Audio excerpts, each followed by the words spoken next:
Hello everyone, my name is Christopher. Welcome to Machine Learning Made Simple. This is episode 0, where we're going to be doing a brief overview on what machine learning actually is.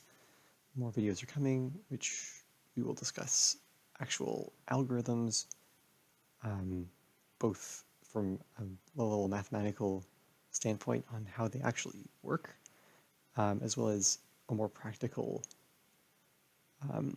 examples where we actually use the algorithms to do some fun stuff.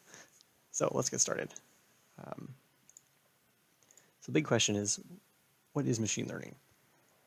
My own kind of definition of machine learning is the ability for a machine or computer to build a mathematical model based on data it is given, so training data, and to make decisions or predictions without being told what to do with code from that model that it built. So basically, we feed it data, the machine learning is able to detect patterns and look for patterns and things like that, and build a mathematical model which it can use to make further decisions and other things like that. This is kind of one of those things there. It's really hard to explain what machine learning is but like once we actually get into some algorithms and things like that, then it will really start to become clear what exactly machine learning is. So essentially the TLDR of all this, the too long didn't read, of my own definition is basically it's an algorithm which turns data into a mathematical model, which again, predictions and decisions can be made. Yeah, but machine learning is just math. It's calculus, statistics, and linear algebra. So if you're familiar with those three, then you'll be fine. I'll try and explain things so that you don't have to have like a PhD in math to understand some of these algorithms, but some of them are going to require a little bit more of a mathematical background, which I will explain at the beginning of each lesson, each session, I guess. But yeah. So that's what machine learning is.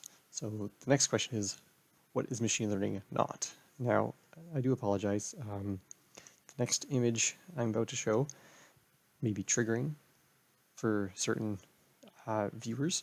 So just a trigger warning. But this is not machine learning. I know I can't tell you how many times I've looked at this picture when I was building this presentation, but it hurts every single time I look at it. This is not machine learning. And even if we had a more optimal way of running this code, it would still not be machine learning because we are, again, explicitly telling the computer what to do in every condition. With machine learning, we don't tell the computer what the conditions are going to be and what to do in each condition. It's able to figure it out based on our model that we build. So let's get into some machine learning lingo, which will be used throughout the rest of the sessions, I guess. And of course we have this nice little table here to kind of illustrate this lingo for us, this language, terminology. So when it comes to data sets, like this is a set of data, which would generally be displayed in a table, because usually one thing is going to have multiple attributes. So basically this is an instance. So basically it's a column.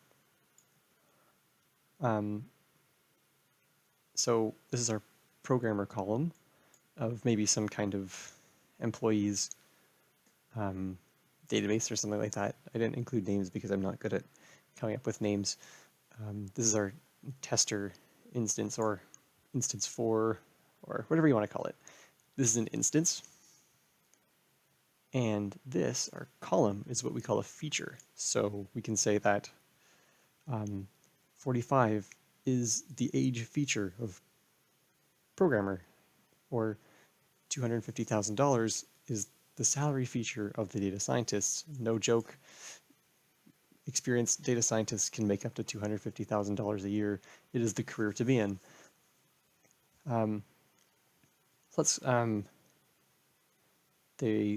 language we use around data, which is used to train our model.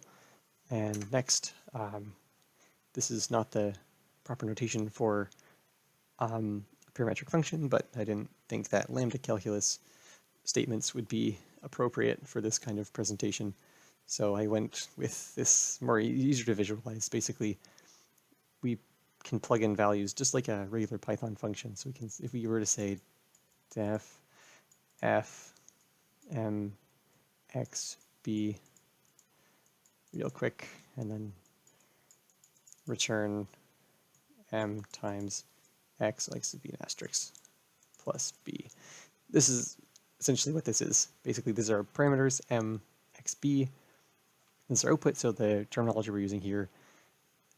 If we were to say this is y, so y equals mx plus b, y is what we're calculating. So this is what we call the target variable. It's the target for our algorithm. Mx and b are the features. They're the independent variables. They're the inputs, essentially. So, and put them all together in our little equation here, and we have what's called the model. So here we have some example instances, this little table right here. So in this example, if we were to put in a 1 for the feature m, 5 for the feature x, and 9 for the feature b, our target would be 14, and that would create this instance right here. So really, if you've worked with databases before, this really just database, you really have to think about some of these data sets like databases. And if you've worked with matrices before, that's even better, because lots of data can be, we will be using a matrix to store all of our data in many cases, because it really, really simplifies a lot of the math that's involved. But I guess more on that in the coming algorithms. So now we have different categories of machine learning, because it's such a big, broad spectrum of things that computers can learn and so many algorithms that can be used. We can classify them into categories and subcategories. So machine learning can be broken down into supervised learning and unsupervised learning. What does that mean? Supervised learning is when we are giving the system data to learn from, and we know the expected result. So, for example, will a house sell? So the inputs would be maybe listing price. Oops. It's like the price you're listing it for, the bedrooms, the bathrooms, the floors, things like that. And then your target would be whether it sells or not, so true or false. And if we know the inputs, we know all the features, and we know all the targets. So for example, 36,000. I know it's very cheap for a house. And we have 1 bedroom, 1 bathroom. This sold. This sold within 1 week, we'll say, because I guess all houses eventually sell at some point. And then our second one, 10,000 for 1 bedroom, 1 bathroom, did not sell. If we pass these values in, this is supervised learning because we know what the output should be for the training data. Whereas unsupervised learning is just the opposite. We pass in data like this, and we pass in the sell listing price, the bedrooms, bathrooms, but not the target. And it's able to, I mean, that's not really a good example, because it's in cases when we don't know what the target should be. So if we have a bunch of data, for example, videos on YouTube, there's just so many of them, we can't know what each of them are. We can't come up with an output for each of them. So we would use unsupervised learning just because that would be more convenient for that situation. Again, these concepts will become more apparent when we get into the actual algorithms itself. But anyway, that's supervised learning and unsupervised learning. And then from there, we get into the three major, I guess the bigger categories of machine learning, which are classification, regression, and clustering. Now, classification or regression are supervised learning. We have this dashed line because technically you can have unsupervised regression, but that's very, very rare. I have never come into any case when you would have unsupervised regression. And then on the unsupervised side, we have clustering. So what do these mean? Well, regression is when we need some kind of number output, or when our target variable has to be a number. So for example, when we're trying to predict stocks, for example, no one's been able to do it yet, but if we were building an algorithm to predict stocks, we'd be able to predict the price of it in so many days of a particular stock. The price itself is a number, so this would be an example of regression. And we would be able to use historical data. We have to think of some kind of inputs which would affect the stock price. So for example, I've kind of backed myself in the corner here. I don't know much about stocks, but things that would affect stocks, I don't know, like the weather, for example. Is it sunny or not? We'll say that affects stock prices. So we could say how many millimeters of rain in one day. And that, as well as other values, would be our features, and our target variable would be the price of that stock in some amount of days. I know the weather doesn't affect stock prices, but that's an example. Classification, this is where things get more interesting. This is when we don't necessarily get a numerical output, but instead we get a class output. Or class there. If we have, for example, if we want to figure out where to put somebody in a company, this is a fantastic example that I came up with just now. We could come up with three features. For example, where to position a programmer in a company. So our three features could be Python. So number of years using Python, number of years using Java, and number of years using, for example, HTML. So those are our three features. So, and the output, of course, this is going to be position. So what we can do is we can say, if we have, so with classification, what we do is we input number of years somebody has with Python. So for 1 year with Python, 3 years with Java, and 5 years with HTML, and they're a front end. Front and dev. But say they have 10 years of Python, 5 years of Java, and like 5 years of HTML, then maybe they're data scientist. And from building this model using this kind of information, then we can say somebody has 2 years of Python, 4 years of Java, and 1 year of HTML, then what position would best suit them? Using our own employees, or the own employees at this fake company that we've just made up. So that's classification. And finally, clustering is really where things get pretty neat. So I'm actually not going to erase everything because we're still going to use the same example, but This is probably, oh, you can click and drag. That's good to know.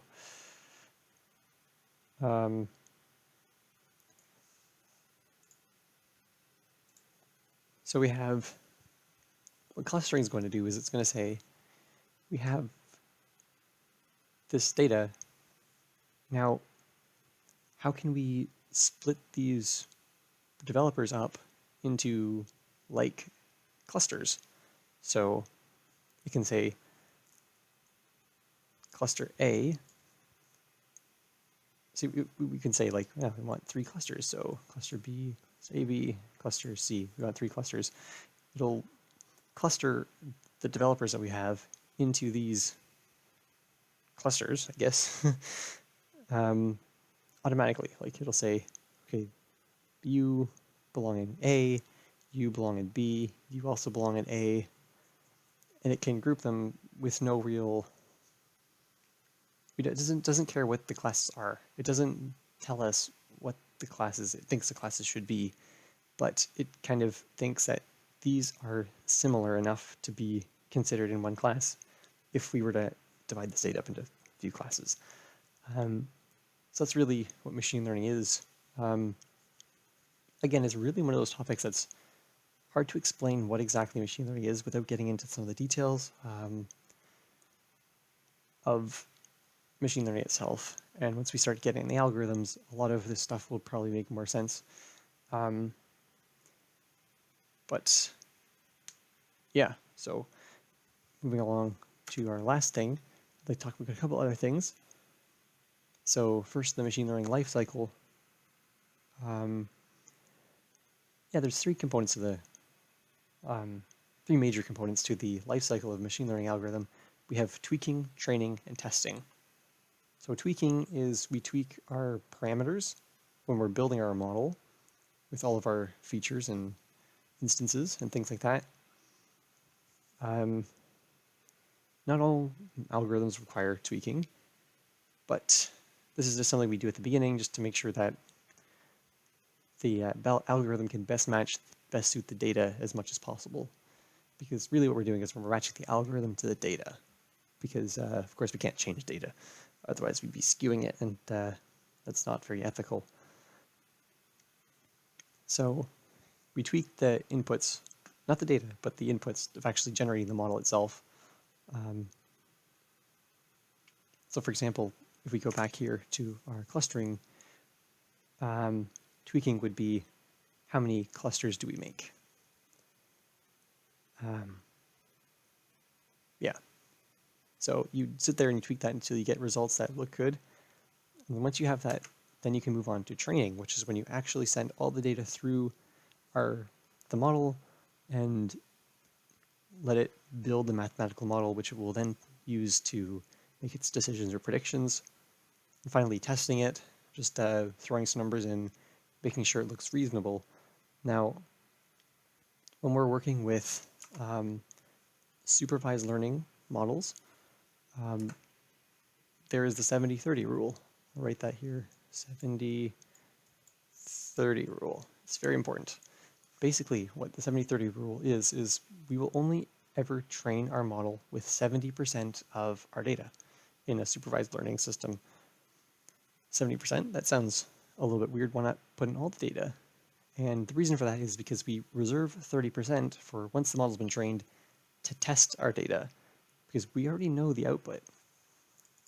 And it's not like the first 30 rows, not the last 30, it's like a random 30. That's the important part, because if we just pick which 30% we want, we risk biasing the data, but using a random 30%, then that makes it a little bit less bias, or it makes it less biased because it is, of course, random. So 30%, because we know the output, we can actually automatically send all the values through the machine learning process, get the output, and we can count the percentage of things that match the expected output. So whenever we get the expected output, that's a win, and when it doesn't, that's a lose, I guess. And then you calculate the percentage of wins to loses, and that's a pretty good metric of measuring the accuracy of your algorithm. And then from that testing stage, you can go back to the tweaking stage, make your more tweaks, and things like that, then train it again, test it again, keep going until you can get the accuracy as high as you possibly can. The last thing I want to leave you guys with is there's lots of algorithms out there, especially with machine learning. There's countless algorithms, and I'm going to try and cover as many as I can, but that's a big undertaking because there are a lot of them. So there's lots of them, and each algorithm is good for its own thing. Like it specializes in its own thing. So as data scientists and machine learning engineers and data engineers and all these other jobs which involve machine learning, it's incredibly, incredibly important to know as many of them as you can, so you can always be using the right algorithm for the right job. That's actually kind of ripping off what my teachers, my shop teachers actually, wood shop in high school, mentioned is using the right tool for the right job. So in this case, we're using the right algorithm for the right job to most efficiently process our data and get the best result possible. So with that, I'd like to say thank you for putting up with this video. Like and subscribe if you want, but I mean, that's really up to you. It's much appreciated.